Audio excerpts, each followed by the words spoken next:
So welcome HPS students. We got chapter 5, legal and ethical responsibilities.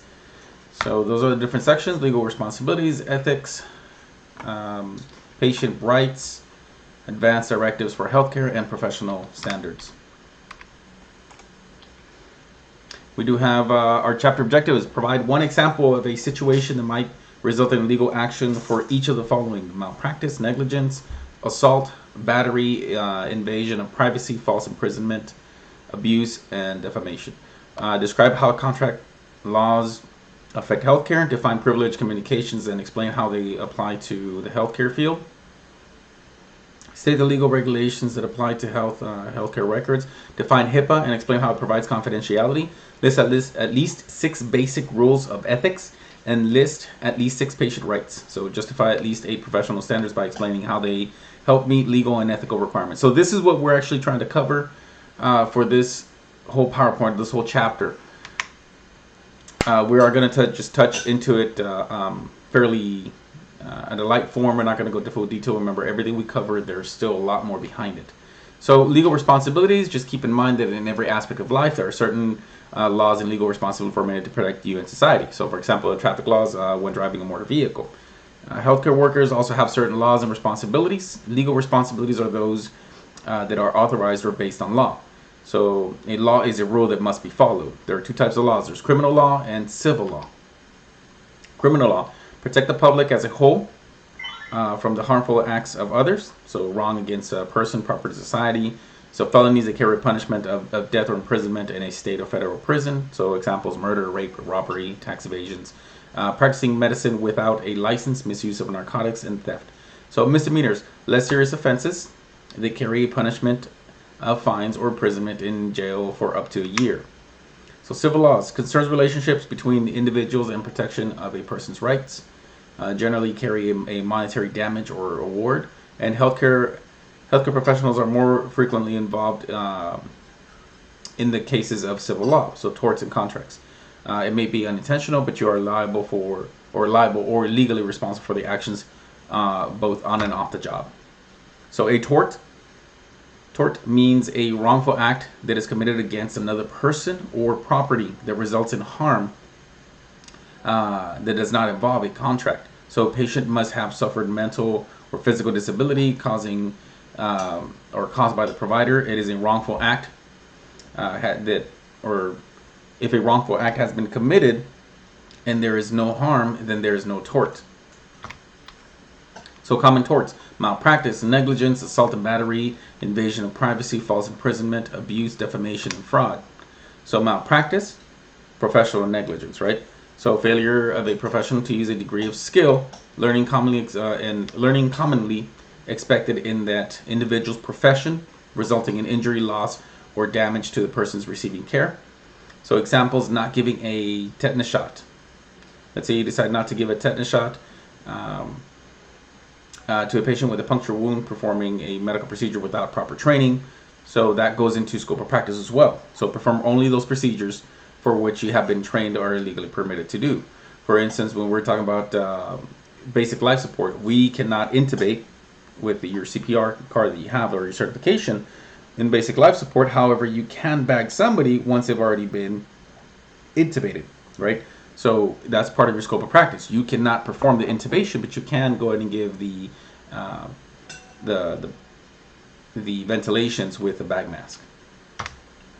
Negligence: failure to give care that is normally expected of a person in a particular position, resulting in injury to another person.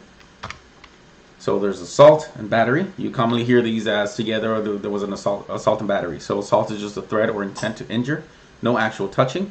But the battery actually bodily harm to another person without permission.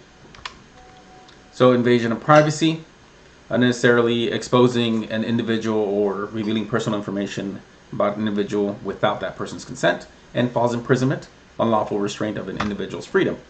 Abuse and fraud: so abuse, any care that results in a physical harm, pain, or mental anguish. And fraud is a deceitful practice. So for instance, promising a miracle cure. That's just a small little example, but there's many things that can be happening. One of the things that we do see quite often that we do have to be careful with, and let me find my pen. One thing that we do have to be careful with is here for the elder abuse. For instance, that's one thing that they can go into practice when we go into nursing homes. Those are things that you do see. Nursing homes or caretakers. Sometimes these caretakers or at the nursing homes can be sued for elder abuse, and so that's one of the most common torts that you end up seeing there. Let's go to the next one. So defamation, a false statement that causes damage to a person's reputation through a spoken and written word. Contracts, there you go. In addition to tort law, contracts also affects the healthcare. So a contract is an agreement between two or more parties. And most contracts have three parts: the offer and acceptance considerations, right? And the contracts can be expressed or implied. So implied contracts are those understood without verbally expressed, and express contracts are those that are stated in distinct, clear language, either orally or written. One thing that we do tend to do is it needs to be done in writing. If it's not in writing, it never happened. Keep that in mind. All parties. So all parties that enter the contract must be free of legal disability, meaning they must be able to legally accept a contract. So persons who have a legal disability are minors, mentally incompetent persons, individuals under the influence of drugs or alcohol, and semi-conscious or unconscious. Some of this actually goes into the elderly. So mentally incompetent persons, some of them are the elderlies, and that is when one of the family members they get the power of attorney so that they can decide over their family member because of that situation. So this causes that mental incompetence, and now their caretaker becomes their primary person to make decisions for them. The majority of the times these power of attorneys are made while the person is still conscious, that when they become mentally incompetent, this person will be taking care of that.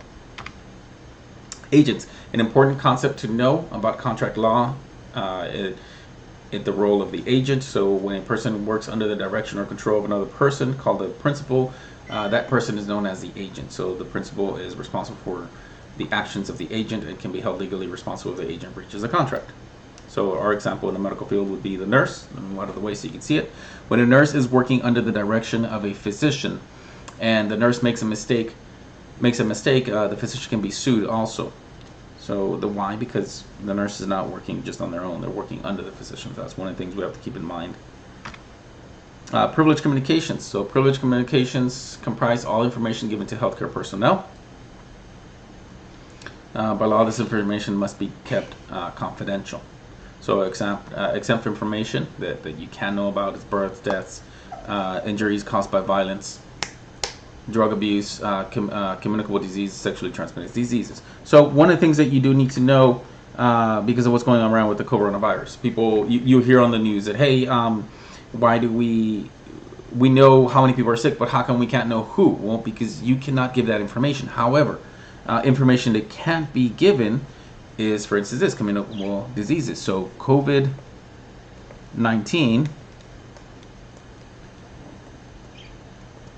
So COVID-19 is a communicable disease. That's why you're able to hear how many people died from it, how many people are being injured. There's so and so many in Cameron County, in Donald County, in Harris County, wherever, or New York. That's the reason why. We can find out only how many people are sick and what age, what group age, but not who.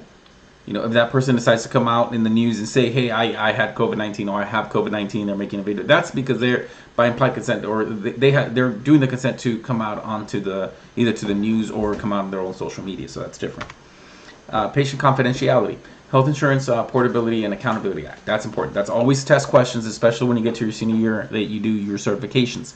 That you're going to see. Okay. So HIPAA is the first ever standard that provides federal protection. This is not the first time that we actually talk about HIPAA. Okay. So it protects all information, computerized, paper, oral communication.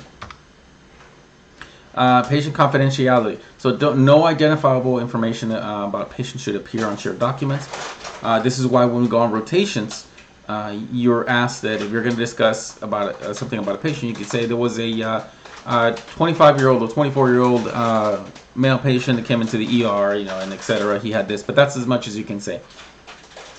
You cannot disclose any information that would be given or would identify that person of who it is. Patient confidentiality. What could happen if the patient confidentiality is breached? Monetary compensation, loss of job license, and prison time. Authorization form. So that's just a form that's going to authorize you give you permission to release information. So healthcare records, same thing. Considered privileged communication must be kept confidential, and limit personnel who have access to records. This part's a little interesting because students have full access to records, or at least healthcare records that they're seeing. And of course, this is for student purposes. You cannot go and give that information out anywhere else, but you're allowed to look at them. Anybody else there in the healthcare field, if it's not a patient that they're actually working with, they cannot see it. They cannot discuss that information, let's say, with another nurse, because that nurse, it's not under that healthcare professional's care. So there's ethics, or standards of behavior developed as a result of your moral values. So some behaviors may be moral, unethical, but not illegal. Okay, so keep that in mind. All illegal behaviors are unethical. However, healthcare involves many ethical issues. So genetic engineering, cloning, stem cell research, in vitro fertilization, surrogate mothers, abortion, and euthanasia. So ethics. Most healthcare careers have a code of ethics and have been established by a particular profession. Although they differ slightly, most contain the same information. So just keep those things in mind. Your patient rights. It's the American Hospital Association has declared a patient's Bill of Rights. Next time you go to the hospital, hopefully it's just to visit the hospital, look for those Bill of Rights. Usually they'll post it up. But every time you do go in and they're going to see you, they do let you know about your patient's Bill of Rights. Okay? And that it's recognized and that's honored by many healthcare facilities. Agencies expect that all personnel to respect and honor these rights. There they are. So, considerate and respectful care. Obtain complete and current information concerning diagnosis and treatment and prognosis. Receive information necessary to give his or her informed consent prior to the start of any procedure or treatment. Refuse treatment to the extent permitted by law. Privacy concerning a medical care program, and confidential treatment of all communications and records. Reasonable response to a request for services. Obtain information regarding any relationship of the hospital to other healthcare and educational institutions, and be advised of and have the rights to refuse and participate in any research project. Expect reasonable continuity of care, and examine bills and receive an explanation of all charges, and be informed of any hospital rules or regulations. So residents in a long-term healthcare facilities are guaranteed certain rights under the Omnibus Budget Reconciliation Act, so the OBRA. It is often called the Residents' Bill of Rights, right? So just go over them. Patient's responsibilities, same thing. Provide information about medical history, provide decision making, and at the end, providing an advance directive if there is one. So, for instance, we have the do not resuscitate till DNRs, right? So one of these would be your DNR. There you go. You can see it. Your advance directives. That's what we're talking about. Living wills. A living will is a written legal document that spells out the types of medical treatments and life-sustaining measures. So this is also where we're going to see, for instance, the do not resuscitate, right? So your DNRs, that's what we're discussing right now. Designation of healthcare surrogate or dual power of attorney. This is what we were talking about earlier. The power of attorney that you get, and that is a legal document that designates an individual or referred to as a healthcare agent, so they can make the decisions for you. Usually it's a family member, but at times it might just be if there's no family member that's willing to accept this, and sometimes it just goes into the government. So government is the one that becomes your power of attorney. Professional standards. Provide the best care to a patient by following certain professional standards at all times. Perform only these procedures for which you have been trained and are legally permitted to do.